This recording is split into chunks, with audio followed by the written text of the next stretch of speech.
नमस्कार शिक्षक साथियों, जैसा कि आप देख रहे हैं कि आज 5 अक्टूबर 2023 में क्रमोन्नति आदेश जारी हो गए हैं, जिसमें उच्च माध्यमिक शिक्षक के जो क्रमोन्नति आदेश हैं, 10 वर्ष में प्रथम क्रमोन्नति, 20 वर्ष में द्वितीय क्रमोन्नति एवं जो प्राथमिक शिक्षक हैं, उनके जो क्रमोन्नति आदेश हैं, तो 12 वर्ष में प्रथम क्रमोन्नति, 24 वर्ष में द्वितीय क्रमोन्नति और 30 वर्ष में तृतीय क्रमोन्नति, ऐसे ही माध्यमिक शिक्षक का है।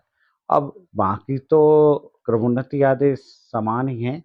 एक चीज़ में थोड़ा-सा डाउट हो रहा था कुछ शिक्षकों को कि जो वरिष्ठता है या नियुक्ति दिनांक है, अध्यापक संवर्ग में प्रथम नियुक्ति दिनांक इसमें डाली गई है।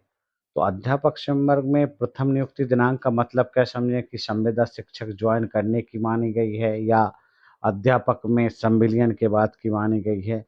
तो यहाँ ये ध्यान रखने वाली बात है कि 4 नंबर पॉइंट जो है वो स्पष्ट कह रहा है कि विभागीय परिपत्र क्रमांक F114/2019 20/1 भोपाल दिनांक 27/7/19 की सेवा शर्तों की कंडिका, जो कि मेरे पिछले वीडियो में मैंने इस आदेश की पूरी डिटेल्स एग्जाम्पल के साथ डाली थी। कंडिका 3 के अनुसार क्रमोन्नति हेतु सेवा अवधि की गणना अध्यापक संवर्ग में प्रथम नियुक्ति दिनांक से।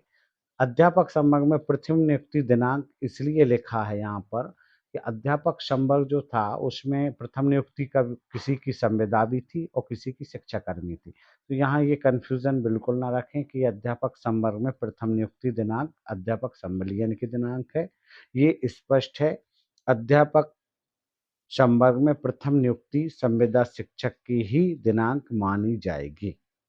ये ध्यान रखने वाली बात है कि यहाँ पर अध्यापक संवर्ग में संविलियन की दिनांक नहीं मानी जाएगी, संविदा शिक्षक की ही दिनांक मानी जाएगी। क्योंकि जिस आदेश का नंबर यहाँ पर डाला है 2019 में जो आदेश हुआ था, उसमें स्पष्ट एग्जाम्पल के साथ कंडिका 3 में 3.1 3.2 इसमें पूरा क्लियर किया गया है कि पदोन्नति के लिए कब से गणना होगी और क्रमोन्नति के लिए कब से गणना होगी, पूरा एग्जाम्पल के साथ ये दिया गया है। तो चलिए इसको भी देख लेते हैं।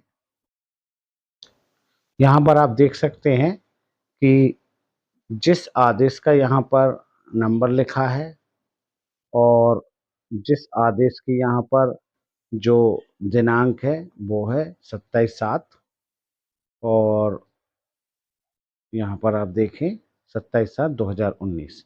वो आदेश हम यहाँ क्लियर कर लेते हैं।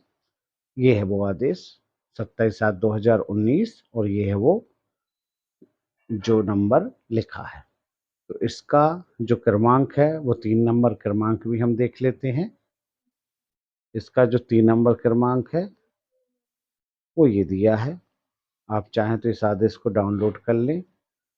तो इसमें स्पष्ट लिखा है यहाँ पर 3 में जो भर्ती नियम 2018 के अनुसार पदोन्नति के लिए 5 वर्ष और 5 वर्ष की जो गणना है वो किस तरह होगी, पूरा एग्जाम्पल दिया गया है। जो क्रमोन्नति का रूल्स है वो इस पॉइंट में आपको मिल जाएगा 3.2 में। 3.2 में स्पष्ट लिखा है कि प्रथम क्रमोन्नति जो वेतनमान है वो 12 वर्ष की सेवा अवधि पूर्ण होना आवश्यक है। इस प्रयोजन के लिए उपरोक्त अनुसार क्रमोन्नति के लिए अध्यापक संवर्ग में की गई सेवा को सेवा अवधि की गणना में लिया जाएगा और अध्यापक संवर्ग में संविदा शाला शिक्षक को नियुक्ति दिनांक से, स्पष्ट यहाँ भी वही लिखा है, अध्यापक संवर्ग में संविदा शाला शिक्षक को नियुक्ति दिनांक से योग्यता एवं अन्य शर्तों की पूर्ति करने पर वरिष्ठता का लाभ क्रमोन्नति के लिए प्राप्त होगा। उदाहरण के लिए यदि कोई व्यक्ति दिनांक 1/4/8 को संविदा शाला शिक्षक में नियुक्त हुआ है एवं दिनांक 1/4/11 से अध्यापक संवर्ग में कार्यरत है, तो अध्यापक संवर्ग में नियमानुसार 12 वर्ष अर्थात दिनांक 1/4/20 को प्रथम क्रमोन्नति तथा 24 वर्ष अर्थात 1/4/2032 को द्वितीय क्रमोन्नति वेतनमान हेतु विचार किए जाने के लिए पात्र होगा। तो यहाँ पर स्पष्ट कर दिया है कि अध्यापक संवर्ग में प्रथम नियुक्ति संविदा शिक्षक की प्रथम नियुक्ति ही मानी जाती है।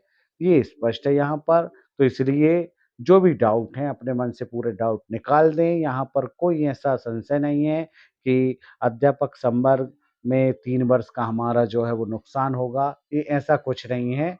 तो यहाँ पर आप क्लियर मान लें कि अध्यापक संवर्ग की प्रथम नियुक्ति संविदा शिक्षक ही मानी जाएगी। और अगर कोई शिक्षाकर्मी में जॉइन हुआ है, शिक्षाकर्मी 98 से जॉइन हुआ है, तो उसकी शिक्षाकर्मी ही मानी जाएगी। ये बिल्कुल क्लियर कर लें।